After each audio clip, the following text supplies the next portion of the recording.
إن الحمد لله نحمده ونستعينه ونستغفره ونعوذ بالله من شرور أنفسنا وسيئات أعمالنا.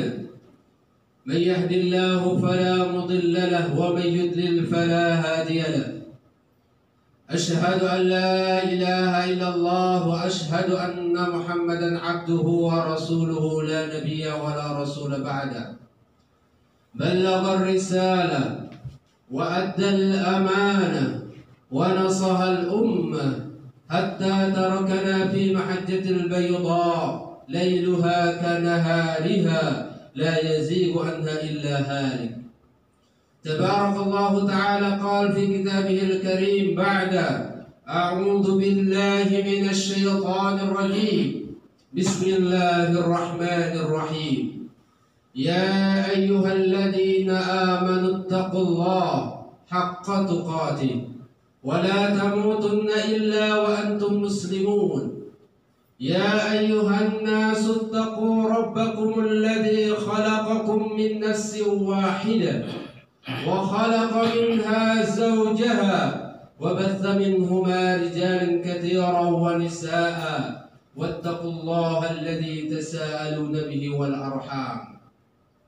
وقال رسول الله صلى الله عليه وسلم اتق الله حيثما كنت وأتبع السيئة الحسنة تمحوها وخالق الناس بخلق حسن. صدق الله العظيم وصدق رسول الله الكريم ونحن على ذلك من الشاهدين. أما بعد، اللهم صل على سيدنا محمد وعلى آل سيدنا محمد. Hadirin jamaah Jum'ah rahimani wa rahimakumullah. Marilah kita senantiasa pertama dan utama memanjatkan puji syukur kita kepada Allah Subhanahu wa taala atas berkat rahmat serta taufik dan hidayahnya kepada kita. Alhamdulillah, Allah Subhanahu wa taala mudahkan langkah kaki kita dari tempat kita mengais rizki, dari tempat kita beristirahat, dari tempat kita beraktivitas, dan Allah Subhanahu wa taala mudahkan pada saat ini langkah kaki kita, dan Allah Subhanahu wa taala tiupkan kepada diri kita, dalam hati kita untuk menuju yaitu masjid ini dalam rangka untuk mentaati perintah Allah Subhanahu wa taala. Karena hadirat Allah Subhanahu wa taala, banyak saudara kita yang lebih kuat dari kita, banyak saudara kita yang lebih sehat daripada kita, dan banyak pula saudara kita yang lebih kaya dari kita, tapi Allah Subhanahu wa taala tidak tiupkan keimanan. Allah Subhanahu wa taala tidak mudahkan dia untuk menuju masjid ini untuk taat pada Allah Subhanahu wa taala.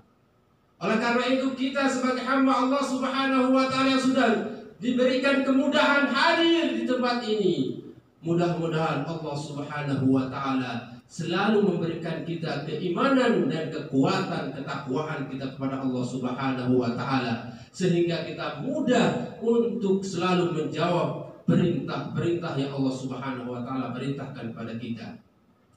Sesuai dengan sabda Rasulullah sallallahu alaihi wasallam, barang siapa yang berwudu dari rumahnya atau tempat dia beraktivitas dengan sempurna, kemudian dia menuju ketaatan pada Allah Subhanahu wa taala untuk menunaikan kewajibannya, maka Allah Subhanahu wa taala akan mengampuni satu langkah kakinya, dan Allah Subhanahu wa taala akan menaikkan derajatnya ketika langkah keduanya. Jika kita semakin jauh rumah kita, maka Allah Subhanahu wa taala semakin banyak akan mengampuni dosa kita dan menaikkan derajat kita. Mudah-mudahan Allah Subhanahu wa taala mengampuni dosa kita dan menaikkan derajat kita. Amin ya rabbal alamin. Kemudian hadirin Allah Subhanahu wa taala yang kedua, salawat serta salam kita curahkan pada junjungan kita Nabi besar Muhammad sallallahu alaihi wasallam yang telah memberikan qudwah, yang telah memberikan contoh bagaimana kita melaksanakan sholat Jum'ah sesuai dengan tuntunan dan syariat Islam yang diajarkan Allah Subhanahu wa taala kepada nabinya dan umatnya. Hadirin Allah Subhanahu wa taala, sepatutnya lah kita berselawat pada Nabi kita Muhammad sallallahu alaihi wasallam. Karena semuanya sudah disampaikan oleh Rasulullah sallallahu alaihi wasallam, apapun yang telah diajarkan atau diwahyukan Allah Subhanahu wa taala pada nabi kita. Makanya kata Imam Az-Zawji, kita akan diterima ibadah kita, amal ibadah kita diterima apabila salah satunya adalah ittiba'ur rasul, yaitu mengikuti tata cara yang dicontohkan oleh Rasulullah SAW. Apabila kita menyimpang, maka sia-sialah. Oleh karena itu, hadirin Allah Subhanahu wa taala, lakukanlah semua aktivitas ibadah amal saleh kita sesuai dengan ittiba'ur rasul, yaitu mengikuti tata cara Rasulullah SAW. Hadirin Allah Subhanahu wa taala, kemudian yang ketiga, khatib berwasiat pada diri pribadi dan jamaah semuanya yang hadir pada saat ini. Marilah kita senantiasa meningkatkan ketakwaan kita kepada Allah Subhanahu wa taala dalam artian menjalankan perintah Allah dan menjauhi segala larangan Allah Subhanahu wa taala. Tidak ada suatu bekal yang paling kita harus punya, yaitu kecuali bekal takwa pada Allah Subhanahu wa taala. Sesuai dengan perintah Allah Subhanahu wa taala dan firman-Nya, "Wa tazawwadu fa inna khairaz zadi taqwa." Sebaik-baik bekal yang kita bekali diri kita adalah bekal takwa kepada Allah Subhanahu wa taala. Takwa dalam artian bagaimana kita tidak hanya takut. Takut ini berarti kita bagaimana kita beribadah kepada Allah Subhanahu wa taala. Biasanya sesuatu yang kita takuti adalah suatu hal yang menakutkan, tapi Allah Subhanahu wa taala tidaklah menakutkan. Hadirin Allah Subhanahu wa taala, kita pada saat ini alhamdulillah kita ucapkan karena kita Allah Subhanahu wa taala bisa mempertemukan kita di bulan yang mulia, bulan yang luar biasa, bulan yang agung, yaitu bulan Zulhijjah, di awal Zulhijjah. Kata Allah Subhanahu wa taala berfirman di dalam surat At-Taubah, "Inna iddatasy syuhuri 'indallahi 12 shahran fi kitabillah, yauma khalaqas samawati wal ardh, minha arba'atun hurum." Jadi Allah Subhanahu wa taala menciptakan di bumi ini adalah 12 bulan. Minha arba'atun hurum. Di sana ada 4 bulan yang Allah Subhanahu wa taala agungkan dan muliakan. Kata hadis Rasulullah sallallahu alaihi wasallam dan diriwayatkan oleh Bukhari bahwa salasatun mutawaliyat, yang tiganya ini adalah saling, yaitu mengikuti berdempetan, berurutan, mutawalian, dan yang satunya mudad, yang satunya adalah berpisah. Apa saja itu? Yang pertama adalah Dzulqa'dah, yaitu yang sudah kita lewati 1 bulan yang lalu. Yang sekarang adalah Zulhijjah, kemudian yaitu bulan Zulhijjah, dan yang satunya adalah Muharram. Ini yang saling berurutan. Dan yang satunya adalah bulan Rajab. Ini adalah bulan yang sangat mulia. Apabila kita beribadah pada saat ini, Allah Subhanahu wa taala akan lipat gandakan. Salah satunya adalah ketika di bulan Zulhijjah, 1 dari 10, yaitu kita disuruh berbanyak kita beribadah kepada Allah Subhanahu wa taala. Kenapa? Karena di bulan ini Allah Subhanahu wa taala membebaskan manusia banyak dibandingkan di bulan-bulan yang lain, yaitu para manusia yang telah masuk neraka Allah Subhanahu wa taala banyak sekali, yang dikeluarkan oleh hadis Muslim. Ma min yaumin, kata Rasulullah SAW, tidak ada suatu hari yang Allah Subhanahu wa taala aktsaru man ittaqallahu fihi minan nar, yang Allah Subhanahu wa taala akan membebaskan manusia itu dari api neraka, yaitu Yaumul Arafah, yaitu hari Arafah, atau di bulan Zulhijjah. Oleh karena itu kita di bulan Zulhijjah ini, yaitu tanggal 9 nanti, 9 Zulhijjah, yaitu Allah Subhanahu wa taala dan Rasulnya memerintahkan kita untuk puasa Arafah, yaitu hari Allah Subhanahu wa taala yang pahalanya, kata Rasulullah sallallahu alaihi wasallam, yukaffiru sanah madiyah wal baqiyah. Barang siapa yang berpuasa Arafah maka Allah Subhanahu wa taala akan mengampuni dosanya sanah madiyah, 1 tahun yang dahulu, wa sanah baqiyah, dan 1 tahun yang berikutnya. Luar biasa, di bulan ini Allah Subhanahu wa taala dan Rasulnya anjurkan kita untuk berpuasa Arafah. Saking mulianya Allah Subhanahu wa taala akan mengampuni dosa kita apabila kita melakukan puasa Arafah. Bagaimana dengan perbedaan ya Pak Ustadz? Mungkin nanti ini di Indonesia, di negara kita akan berbeda tahun ini. Yaitu ada nanti tanggal 9 dan ada yang tanggal 10. Tapi semuanya adalah Idul Adha itu tanggal 10 Zulhijjah. Oleh karena Allah Subhanahu wa taala, janganlah jadikan perbedaan ini ketika itu kita jadikan permusuhan. Bagaimana jadikan perbedaan ini adalah rahmah. Al-ikhtilafu ummati rahmah, bukan al-ikhtilafu ummati laknat. Yang menjadikan perbedaan umatku laknat adalah satu sama lain saling mencaci, satu sama lain saling merendahkan, satu sama lain menganggap dirinya yang paling benar. Itu yang salah. Oleh karena itu hadirin Allah Subhanahu wa taala, jadikanlah walaupun kita berbeda nanti. Monggo yang puasa Arafah tanggal 8 nanti silahkan. Monggo yang puasa Arafah tanggal 9 monggo silahkan. Itu adalah perbedaan. Atau yang nanti kurban tanggal 9 silahkan, atau yang nanti kurban tanggal 10 silahkan. Hadirin Allah Subhanahu wa taala. Tapi Rasulullah SAW menganjurkan, jadikanlah bulan Zulhijjah ini untuk kita puasa Arafah. Itu yang pertama. Yang kedua, hadirin Allah Subhanahu wa taala, dianjurkan bagi kita ketika bulan Zulhijjah adalah berkurban bagi yang mampu. Apapun kita bisa korbankan.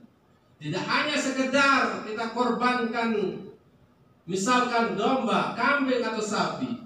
Semua kita bisa korbankan, korban tenaga kita, korban waktu kita. Tapi kebetulan di bulan kurban ini Zulhijjah, bagaimana kita korbankan apapun kelebihan yang kita punya.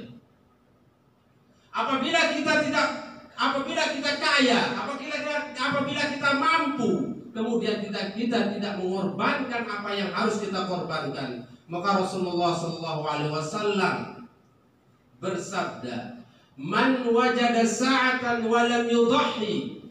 Barang siapa yang dia punya atau mampu untuk berkurban, kemudian walam yudhi, kemudian dia tidak berkurban yang harusnya dia mampu. Kata Rasulullah, "Fala yaqrabanna musallana."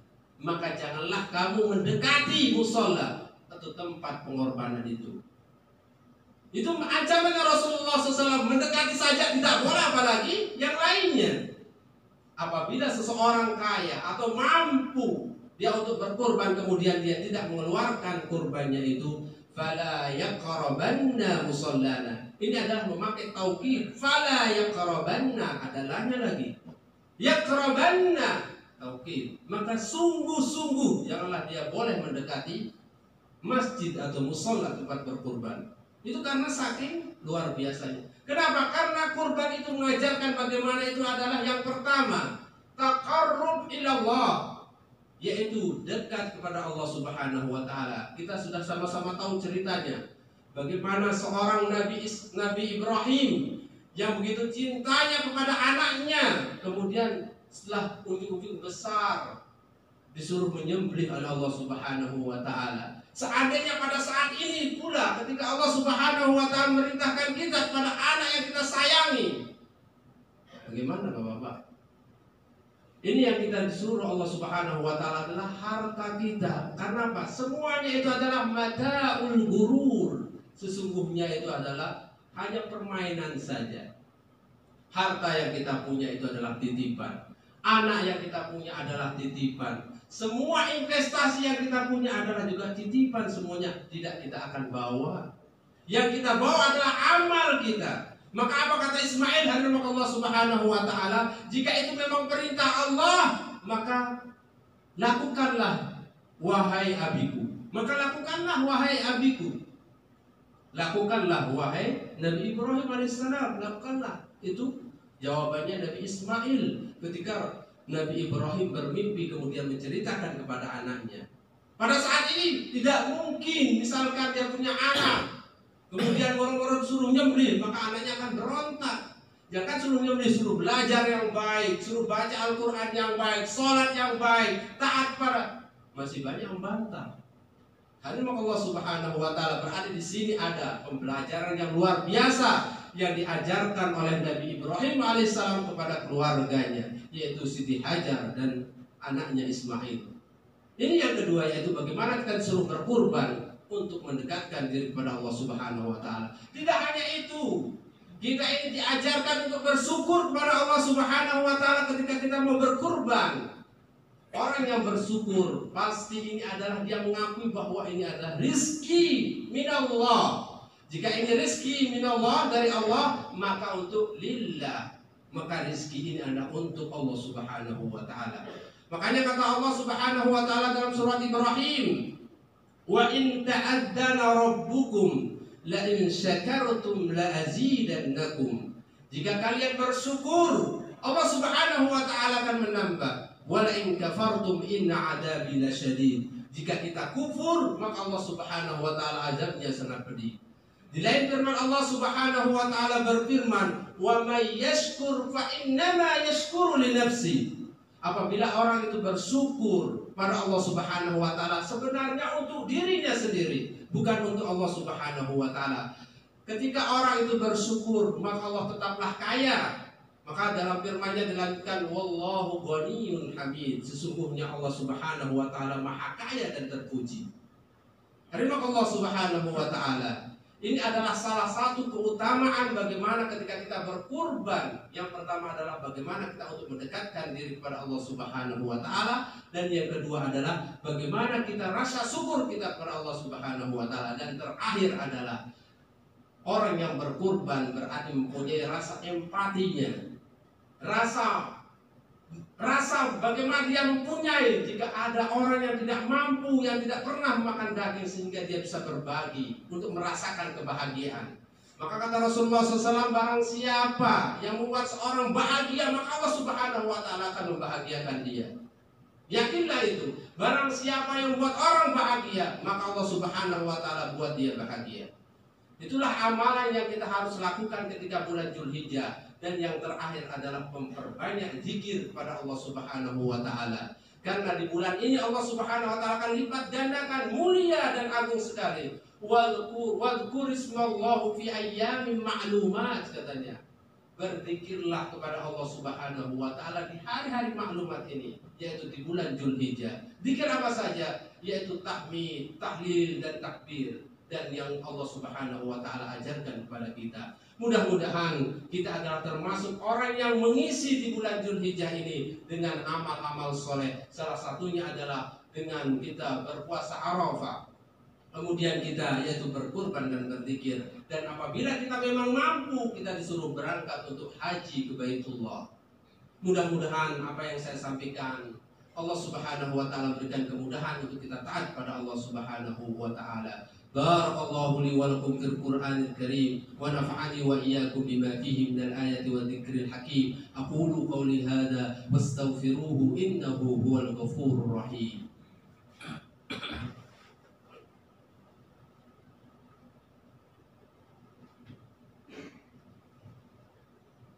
Alhamdulillahi Rabbil Alamin wal aqibatu lil muttaqin wa la udwana illa 'alal zalimin. Asyhadu an la ilaha illallah wa asyhadu anna Muhammadan 'abduhu wa rasuluhu la nabiyya wa la rasula ba'da. Allahumma shalli ala sayyidina Muhammad wa ala ali sayyidina Muhammad. Ya ayyuhalladzina amanu taqullaha haqqa tuqatih wa la tamutunna illa wa antum muslimun. Hadirin jamaah Jumat rahimani wa rahimakumullah. Marilah kita senantiasa dan selalu taat pada Allah Subhanahu wa Ta'ala, dengan ketaatan dan ketakwaan kita kepada Allah Subhanahu wa Ta'ala. Karena di bulan Dzulhijjah ini adalah bulan yang Allah Subhanahu wa Ta'ala perintahkan kita untuk berkurban dan berzikir sesuai dengan firman Allah Subhanahu wa Ta'ala, fasholli li rabbika wanhar, maka dirikanlah salat dan berkurbanlah kamu.